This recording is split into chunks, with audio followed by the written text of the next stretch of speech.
what makes a fungus? What are the structures? So they make these multicellular filamentous structures called hyphae. So this is a hypha here.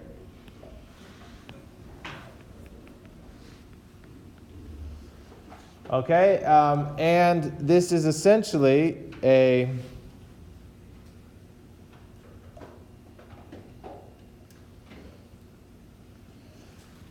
string of cells that are stacked on top of each other. And they have these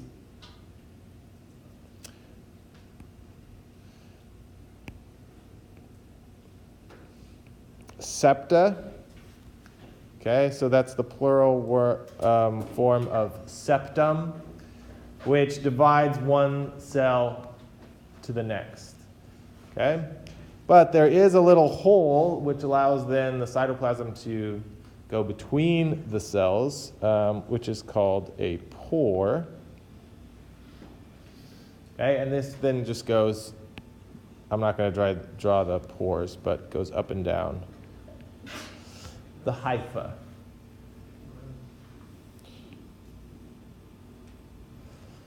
Okay, if it has these septa, then it's called a septate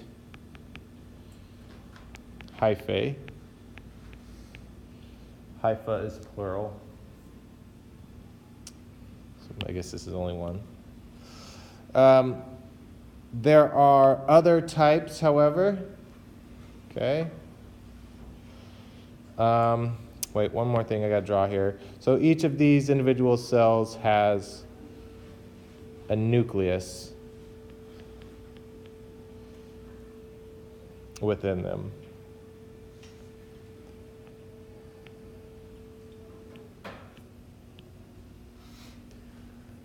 So is the side on the left representing a different type of fungi and the other? It's just branched into two. Sometimes they can branch. Yeah. All right, so this is a septate hyphae. Some of them do not have septa in between them. Okay, but these are still nuclei. And this is called a cenocytic hyphae.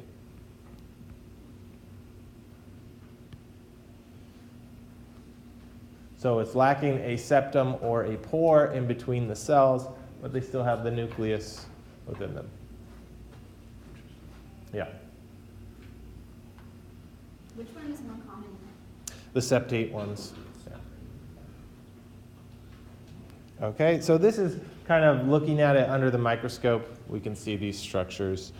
But when you have a mass of hyphae, they just look like these filamentous strings, and this is called a mycelium. So a bunch of them all tangled together. And this is where if you study fungi, or the study of fungi is called mycology.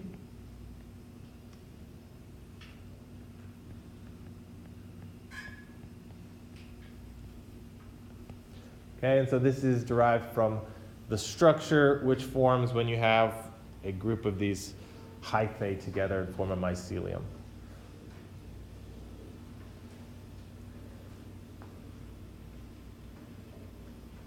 Okay, any questions? All right, so fungi do have a diverse array of life cycles, but we're going to just draw a typical one for a fungus. So we have our mycelium in the middle here. Mycelium are generally, haploid. Okay, these are haploid multicellular structures. And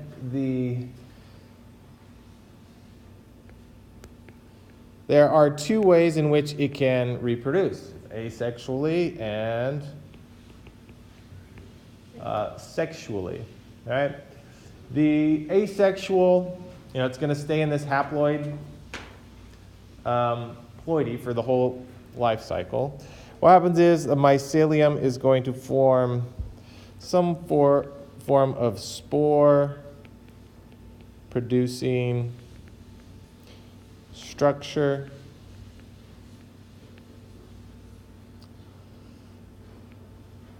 Okay, this may look like your mushroom. I know my mushroom looks like a tree, but that's a mushroom.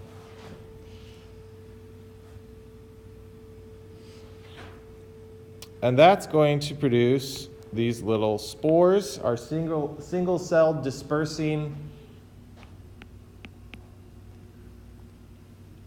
agent, right? So they're going to be blown by the wind or maybe carried on an animal or in some way go away from the parent spore producing structure. If they land on a good spot, they will germinate,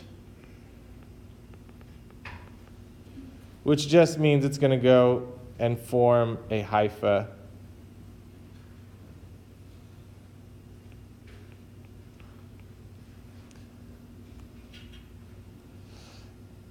And if it'll continue to do that until it forms a mycelium. So that part is pretty simple. It just produces spores, releases those spores find a new place to live, forms another mycelium. Okay, the sexual part is a little more complicated. And for fungi, they don't have male and female necessarily, but instead what they have is compatible mating types. And again, this is going to vary depending on the different type of fungi.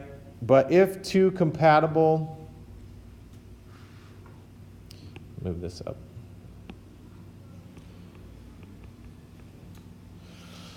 Hypha meet, so here's one here, and here's one here. They go through a process called plasmogamy.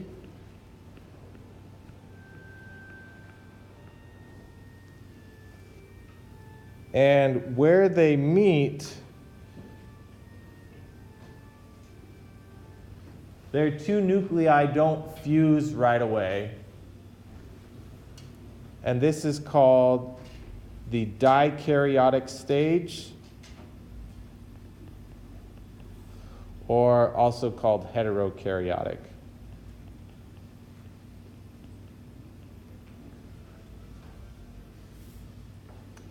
Okay, so this is one individual here. This is the second individual here. They're compatible. They meet in the middle and they fuse the two cells. But the nuclei don't fuse. So they have two nuclei and they're both haploid. And so this stage we would say it's not quite diploid, it's N plus N. It's like having two haploids meet together and share an apartment. Okay. But they aren't fully committed. It's worldly, very worldly, secular way of life. Okay? But if it works out,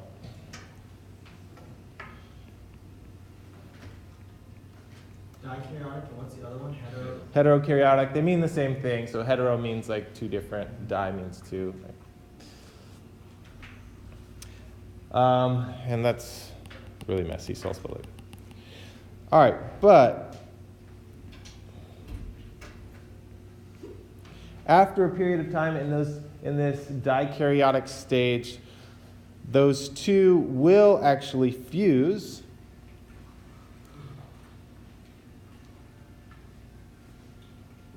And now they have one nucleus with two sets of chromosomes. So what would you call this cell? Starts with a Z. Good. Formed a zygote, which is now diploid. The zygote doesn't last very long in that stage. It will go through meiosis.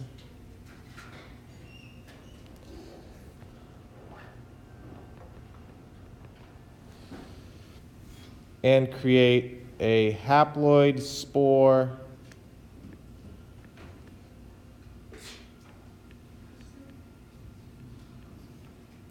That spore will release and disperse. And if it finds a good spot of ground, it will germinate.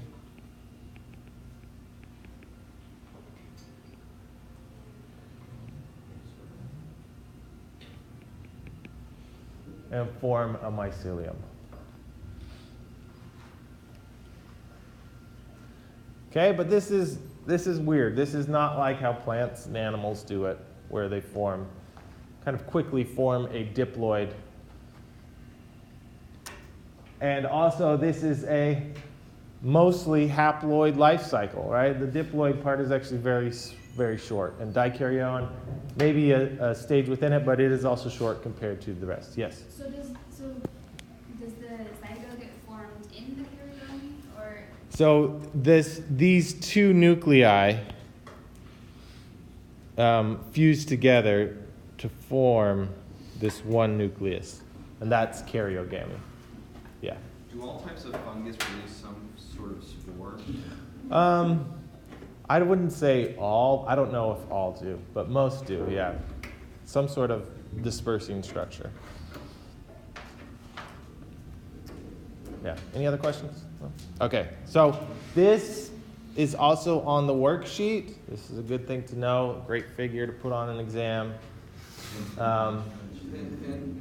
Yeah. So plasmogamy. So gamy is like fusion. All right, your gametes are coming together.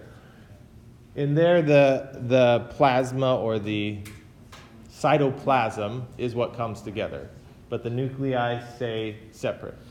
Karyogamy, so a karyotype is looking at your chromosomes, so you can think of that as the nucleus. That's when the nuclei then fuse together. So it's basically, the formation of a zygote in animals and plants is similar. It's just broken apart into two steps rather than happening all at once. Okay, plasmogamy, then karyogamy.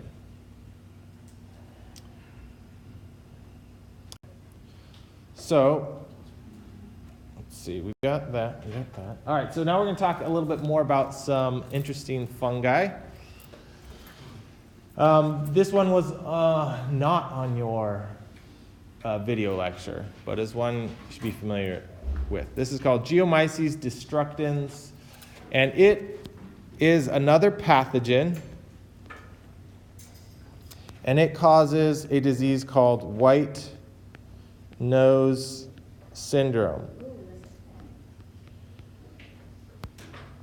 And this is the spread of white nose syndrome, a map of it. The blue is the older areas where it was first formed, and then it spread south and west, and is now found in a few places way out west, up in Washington. But this is a bat disease. It's not a human disease. So, but it has thoroughly devastated most cave-dwelling bats. So a lot of these bats were actually endangered and recovering and actually doing pretty well. And then in 2006, they found this fungus, which basically infected them while they were hibernating, and then they got sick and they burned through all their fat stores in the middle of the winter. And so their response was, well, let's go out and find some food. So they went out to try and find some food, but it's the middle of winter, and so they would all just die. And so, again, all these species that had kind of just barely recovered are now back to being very endangered. And it's spreading more and more every year. Has anyone been to Austin, Texas, see the bats fly out under the bridge? Okay, or there's a big cave in New Mexico and a few more. Carlsbad. That's getting pretty close to where those bats are. So there's millions of bats that live in these areas, and if it spreads there, it's very likely to wipe them out. And bats do a lot of great things for the ecosystem. So this is you may have heard this. This pops up on the news every once in a while too. But it's a fungus that's killing bats. All right, here's another pathogen called Kitteridge fungus. This one was in the video lecture, just mentioned it barely.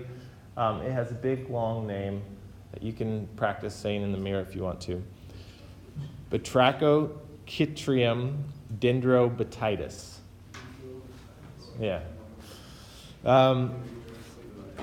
And this has been around for a little while, as in past 15, 20 years. But it's been killing amphibian species worldwide. Okay, and I recently found an article, this is from 2017. They found another strain of this fungus which is killing amphibians at an even greater rate. Yeah, so not good for your frogs and salamanders and things like that. There are some species that are immune to it. Okay, so some research is going into looking at what makes them immune and trying to figure out how to use that to help other species with their immunity. But Kitteridge fungus is sometimes in the news as well. All right, here's one more bad example, corn smut. I took this picture in farm days in the fall. Anyone go to farm days last fall? It's mostly for kids. No, it's just right up there. Yeah, it's right up there. Little rides and milk a cow and stuff like that. But this is a fungus that invades corn, okay, and that's what it looks like. But in some places, they cook it and eat it, so it's actually edible. Yeah. You can actually buy it canned. So in Mexico, actually, they cook it and eat it. Yeah. I've never tried it, but it looks really interesting. Okay, so another pathogen, corn smut. I don't know what the species is. I don't have the species for that. All right, and then the last example I have, this is a actual beneficial fungus that actually helps people and everything indirectly. But there are fungal species called mycorrhizae. Yep, and they are this kind of black layer that's extending. This is a microscopic image or figure of a root of a plant. Okay, so the purpose of roots is to take up nutrients and water. But the mycorrhizae actually extend further into the soil and then attach to the root. So it allows the plant to get even more nutrients and soil in exchange for nitrogen provided by the plant for the fungus. So they're in a mutualistic relationship where they both benefit from being associated with each other. Okay, another interesting thing about them, these fungi create networks under the ground, right? They all kind of connect to each other with the roots. And there has been some research that shows that if a damage or a pathogen or disease affects one tree, that actually sends signals into the roots through the fungi, and other trees will respond to that. So it kind of creates like an internet, what'd you say? Fungi network. Yeah, a fungi network, exactly. Where they all communicate together. It's not obviously as responsive as an animal network would be, but it acts similarly. Okay,